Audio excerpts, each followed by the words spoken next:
오늘의 주제는 이제 해외 보험사 국내 시장 이탈 가속화인데요. 해외 보험사가 계속 국내 시장들을 탈출하고 있어요. 근데 탈출하는데 얘들이요, 왜 어떻게 들어왔는지, 그리고 왜 이 해외 보험사들이 생각보다 국내 지분이 그렇게 많지가 않아요. 그 이유가 다 있습니다. 끝까지 들어보시면 오늘 알 수 있을 건데, 일단 먼저 지금 현 시점에서 일어나고 있는 일들을 한번 알아보도록 합시다. 자, 국내 시장에 진출한 해외 보험사들이 악화된 시장 환경을 버티지 못하고 속속 철수하고 있다. 이 악화된 시장 환경이 뭐냐면은 우리나라 인구 구조죠. 나이 많으신 분들은 많고 젊은 세대의 애기들은 안 태어나니까 악화된 시장 환경이죠. 우리가 출산율이 높으면 좋은 시장 환경일 거예요. 새로 가입하는 환경이 많으니까. 근데 이미 보험은 엄청 많은 사람들이 가입되어 있고, 그리고 나이가 들니까 더 이상 보험을 가입할 여력도 없고 이미 가입되어 있고, 그러니까 정말 악화된 시장 환경이거든요, 보험 시장이. 그러니까 이걸 버티지 못하고 속속 철수하고 있다는 거예요. 이미 한국을 떠난 알리안츠 생명과, 그쵸, 한국을 떠났죠, ING 생명에 이어 초우량사로 꼽히는 프루덴셜 생명까지 매각설이 터지면서 해외 보험사의 국내 시장 엑소더스가 가속화되고 있다. 근데 이게 조금 지난 뉴스인데요. 이미 프루덴셜 생명은 KB생명에게 지금 인수가 된 상태였죠.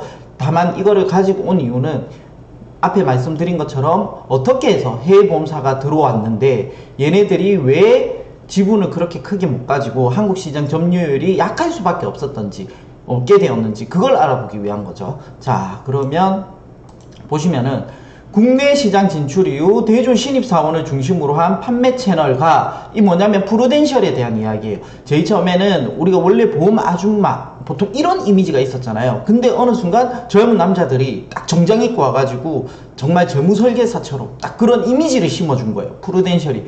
그걸 최초로 가져왔어요. 대조 신입사원을 중심으로 한 판매 채널. 우리가 이제 흔히 보이는 남자 설계사가 양복을 입는다, 이걸 이미지를 고착화시키면서 종신보험을 내세워서 안정적인 정착을 이뤄냈어요. 종신보험을 팔면 보험회사가 정말 유리하죠. 왜냐하면 이게요, 해지환급률이 낮죠. 거기다가 많은 돈이 들어오죠. 거기다가 따로 이렇게 사망하지 않는 이상 나갈 게 없어요. 그러니까 보험회사가 정말 좋은 거예요. 그래서 프루덴셜 생명이 매각설에 휩싸였다는 것은 의미가 적지 않다. 이게 무슨 말이냐면은 이걸로 엄청 안정적인 시장세를 구축을 했는데 너무 시장이 안 좋으니까 이제 대한민국 시장이 이제는 떠날 때가 됐다라고 생각을 하는 거죠. 그쵸? 이미 매물로 나와 있는 KDB생명이나 더K손해보험과 달리 탄탄한 보유자본, 정말 탄탄해요. 그렇게 팔았으니까 나갈 돈이 적은 거야. 받은 보험료는 많은데. 그러니까 자본과 영업이익을 거두고 있는 검증된 우량 매물이기 때문이다. 앞에 말한 것과 똑같은 맥락이에요. 그래서 지난해 1448억 원의 영업이익을 올렸다. 이 안 좋은 시장 환경 속에서도 1448억이라는 영업이익을 올릴 정도로 정말 괜찮은 거예요. 왜냐하면 기존에 가입했던 보험들의 보험료는 해지를 안 한 이상 계속 들어올 거니까. 그래서 삼성생명, 라이나생명, 오렌지라이프에 이어 4위다. 다음에 라이나생명 이거 한번 이야기할 일이 있을 텐데 정말 대단한 회사예요. 자, 그리고 보시면은 시장 점유율 규모에선 대형사에 미치지 못하는 중견식, 그러니까 시장 점유율을 엄청 큰 게 아니야. 근데 워낙 보험을, 회사가 유리한 보험을 잘 팔았다는 거예요. 그래서 영업이익을 잘 거둬들였다. 그러니까 채널에 설계사를 많이 두고 지점을 많이 지점을 많이 보유하게 되면 그만큼 지출이 많아. 왜냐면 세도 나가야 되지, 그 설계사들한테 뭐 이렇게 운영비, 사업비 뭔가 많이 나가야 되잖아요. 근데 그렇게 채널을 많이 구축하지도 않으면서 많이 팔아오면 그게 보험회사 입장에서는 엄청 남는 거잖아요. 그래서 건전성을 갖춘 회사, 수익성과 건전성을 갖춘 회사가 매각에 나왔다는 거예요. 그쵸? 왜냐하면 국내 시장의 가입당 보험 가입률이 90%, 우리나라 국민의 90% 이상은 보험을 가입하고 있습니다. 그러니까 신규약이 급격하게 줄어들어 더 이상 새로 가입하는 인원이 많지가 않다는 거예요. 그래서 외국계 보험사들이 한국 시장을 더 이상 새로운 수익 창출의 기회로 판단하기보다는 자국 시장과 동일한 포화 시장으로 인식했다는, 그러니까 외국은 이미 포화 시장이 된 거죠. 근데 한국도 점점 선진국으로 가고 출산율도 저조하고 하니까 포화 시장이 된 거예요. 그게 오늘의 주제가 아니에요. 오늘의 주제는 뭐냐면은, 그러면은 얘네 외국 시장들이 포화 시장이 아니라 한국이 한금알을 낳는 거위라는 생각이 든 때가 있었을 거 아니에요, 대한민국이. 그러면은 얘네들이 어떻게 해서 들어왔고 왜 황금알을 낳는 이 거위 시장을 노렸는지, 근데 그렇게 노리고도 왜 시장 점유율을 확대하지 못했는지, 그거를 알아보도록 합시다.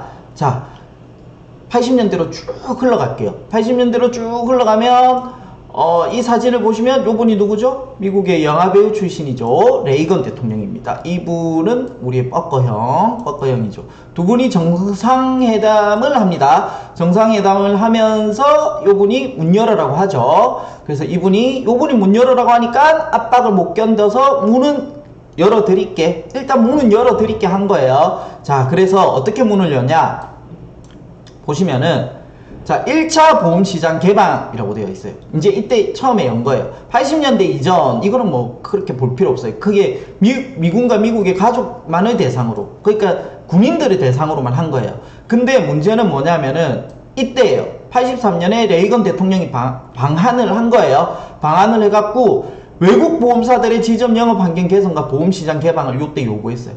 그 요구하니까 우리가 더 이상 처음엔 조금 버티다가 버틸 힘이 없으니까 중반에 이제 열기로 결정이 됐죠. 그러면서 이때 보험만 연 게 아니에요. 담배도 열라고 있어요. 다음에 담배 이야기 한번 해드리고, 일단은 미국 정부의 생명보험사 시장 개방 요구를 들어줘서 열어주게 된 거예요. 그렇죠. 요 중반, 요때가 키포인트예요. 이때 열어주면서 우리가 어떤 한국의 매운맛을 보여줬는지 다시 한번 보여드릴게요. 한국의 고춧가루 맛을 제대로 보여줬어요. 자, 보시면은, 그래서 85년에 넣으니까, 왜 근데 이게 엄청 재밌는 게, 한국 정부는 이 보험시장이 황금알을 낳는 거위 시장이라고 인식을 못했어요. 그냥 엄청 큰 금융회사 뭐 이 정도로까지도 인정을 안 하는 회사였어요. 진짜 금융의 그런 걸로 생각을 안 하는데, 하긴 금융은 금융이지만 그렇게 인정 안 하는 분위기였어요. 근데 외국 눈에는 지네들이 발전해갖고 선진국이 되는 과정에서 이 보험이라는 게 어떤지 아니까 눈에 보이는 거야. 우리가 인식하지 못했던 걸 외국 사람들은 보고 있었던 거예요. 자, 그러니까 얼마나 크냐면, 동방생명, 대학교육보험, 이게 대학교육보험이 교보생명이에요. 6개 생보사가 거둬들인 수입보험료가 지금도 엄청난 거예요. 지금도 엄청난데, 이 당시면은 80년대 중반에 이 금액이면 어마어마한 시장이에요. 봐요. 3조 9,872억의 자산 규모, 그걸 갖다 수입 보험료로 가지고 오고, 자산 규모는 6조 9,215억 원이에요. 이거 엄청난 시장이에요. 그래서 수입 보험료 자산 증가율이 매년 30%에서 40%에 이를 정도로 초고속성. 이거는 성장이 아니라 그냥 폭발이에요. 폭발. 빅뱅 폭발. 이렇게 커질 수가 없어요. 지금 어떤 사업을 해도 이렇게 초고속 성장하는 게 없어요. AI, 뭐 다른 시장 이렇게 성장을 못한다니까. 이게 그냥 성장이 아니라 이건 그냥 폭발이에요. 빅뱅. 그러니까 근데 더 이게 재밌는 게, 보험 가입률도 32.4%에 불과한데도 이렇게 큰 시장이었다고. 그리고 외국 사람들이 레이건 대통령이 와갖고 이거 가만히 놔두기 싫은 거야. 니네 이렇게 좋은 시장 있는데 빨리 열어라, 그거죠. 그래서 우리나라가 열긴 열되, 열면은 니네가 죽는다는 걸 보여준 거죠.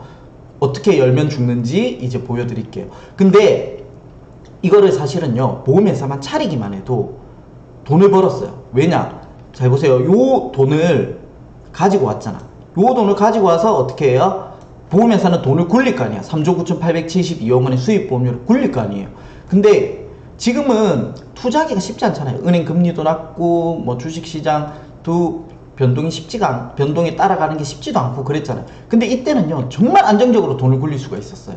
왜요? 여기 금리표예요. 요거는 명목금리니까 따로 볼 필요는 없고, 여기가 실질금리죠. 85년도, 그죠?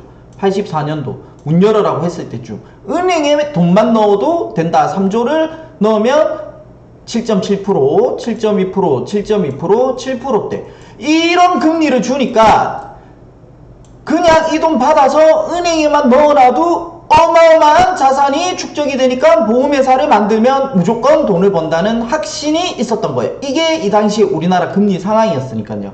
근데 이제 미국의 대표가 와서 협상을 해요. 협상을 하는데, 여기 보시면은 USTR, 미국 무역 대표부가 협상을 해서 우리나라에 들어오기로 한 여기 이 보험회사들이에요. 요 보험회사들이 들어왔고, 우리가 그 홈플러스 보면은 테스코랑 삼성의 홈플러스랑 처음 마트가 들어올 때 우리가 대형마트가 없었으니까 합작을 해서 들어오잖아요. 그걸 똑같이 보험회사도 요렇게 합작사를 진출을 시키고 요렇게 들어오기로 했어요. 그 요까지만 보면 왜 외국계 보험회사가 한국에다가 시장 점유율을 많이 늘리지 못했는지, 그냥 허용했는데 못 들어왔어? 얘네들이 잘 못했을까? 아니에요. 못할 수밖에 없는 환경을 만들어 버렸어. 한국에서 대한민국의 고춧가루 맛을 제대로 보여줬어요. 어떤 분이 보여줬냐? 이름이 조금 웃기지만 401 재무부 장관이 계속 얘네들이 들어온다 하니까, 문 열어라 하니까 열면 죽는다는 걸 어떻게 보여줬는지 한번 보여드리도록 하겠습니다. 자, 이 표가 있는데요. 잘 보세요. 6개 아까 회사라고 했잖아요. 6개. 손해보험사는 14개. 근데 요 80년대까지만 해도 손해보험사는 사람한테 보험을 팔 수가 없었어요. 자동차니 건물이니 이런 거밖에 손해보험사는 할 수가 없었어. 그럼 사람한테 팔 수 있는 거는 생명보험사 상품밖에 없었어요. 근데 여기 보시면은 1987년에 시장을 개방했는데, 여기 키포인트예요. 키포인트 뭐냐면 잘 보세요. 33개를 만든 거예요. 33개를 만들었는데 잘 보세요. 외국계 회사가 들어오는 건 허용을 해줄게. 근데 니네 뜻대로 되지 않을 거야. 뭐 너도 나도 보험회사를 다 만들게 해줬어. 근데 우리나라 너무 재벌에 또 몰리면 안 되니까 기존의 재벌의 보험회사를 가지고 있는 건 괜찮은데 1위부터 15위까지는 합작사도 만들지 못하고 보험회사를 설립도 못하게 막아버렸어. 이 당시. 그러면서 재계 서열 16위부터 30위까지는 합작사를 허용해서 만들 수 있게 해준 거예요. 합작사를. 아니면은 그냥 외자기 회사가 단독으로 들어오는 거. 근데 외자기 회사도 한국 시장을 잘 모르니까 합작사를 하려고 한 거예요. 근데 또 하나를 더 걸었어. 합작사를 하는데 한국의 그 대기업의 회사가 지분율을 50% 이상 못 가지게 한 거야. 그러니까 외국계 회사가 더 많은 지분을 가질 수밖에 없어요. 외국계 회사는 뒤에서 간망을 하려고 했는데 오히려 국내 회사가 50% 이상을 못 가지게 하니까. 근데 의사결정권이 없어서 비판을 받기도 했는데, 아무튼 결론은 50% 이상의 지분을 가질 수 없고 합작사를 만들면 이름도 무조건 동부생명 이렇게 아니라 동부에트나, 외국계와 한국계가 같이 이름을 쓰게 만들었어요. 이름도 조금 더 우리가 헷갈리게 만드는 거예요. 인지도도 없게 만들고 더 어렵게 간판을 달아도 한국 사람들이 동부에트나 발음이 쉽잖아요. 동부생명은 쉬운데 일부러 합작사들은 영업을 어려운 환경을 한다고 그렇게 나름 머리를 쓴 거예요. 합작사 이름을 무조건 써야 된다. 국내 이름 쓸 수가 없다.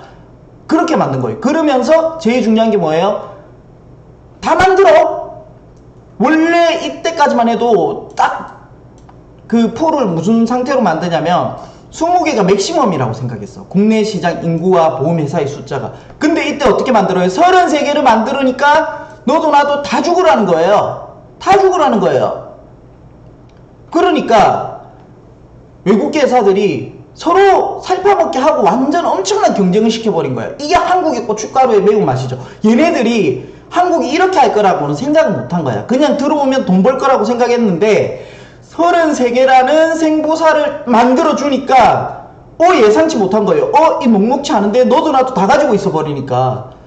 그게 한국의 고춧가루의 맛이에요. 그래서 외국계 보험회사가 뿌리를 내릴 수 없었던 거예요. 시장 점유가 불가능했던 거지. 이렇게 많이 너도 나도 만들으라고 하는데 어떻게 시장을 확 독점하거나 거기서 많이 풀거나 많이 이렇게 쌓여 가지고 오거나 그게 안 됐던 거예요.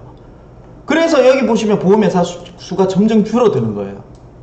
외국계 보험회사가 더 이제 줄어들죠. 탈출하고. 그러니까 한국의 고춧가루 맛을 제대로 보여준 거죠.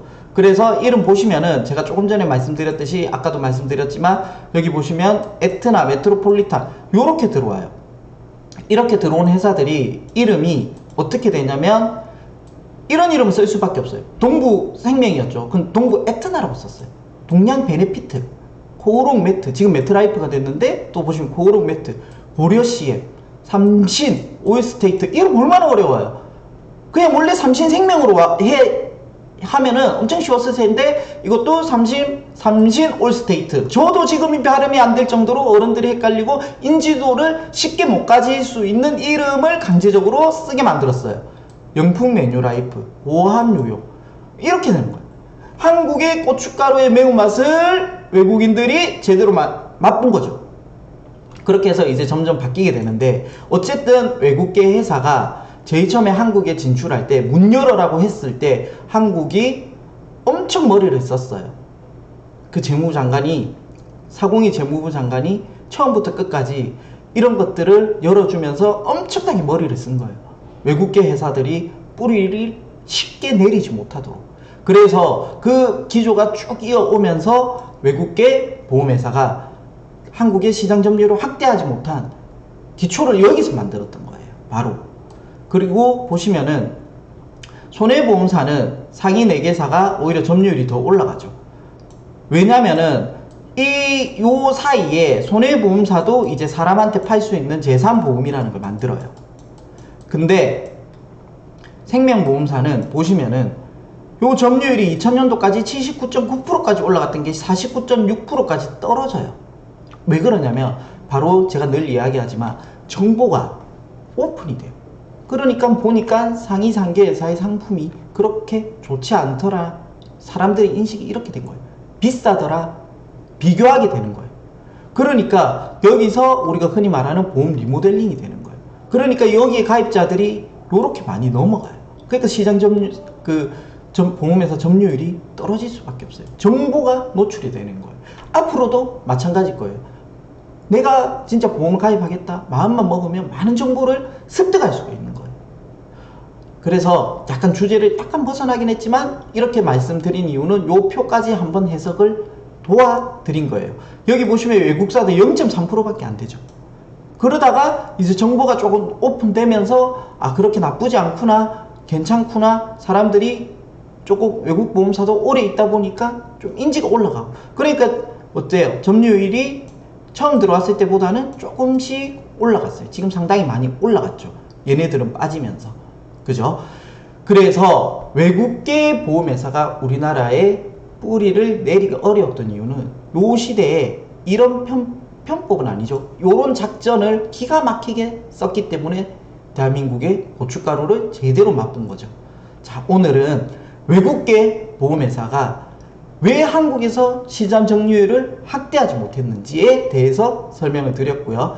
이상입니다. 안녕.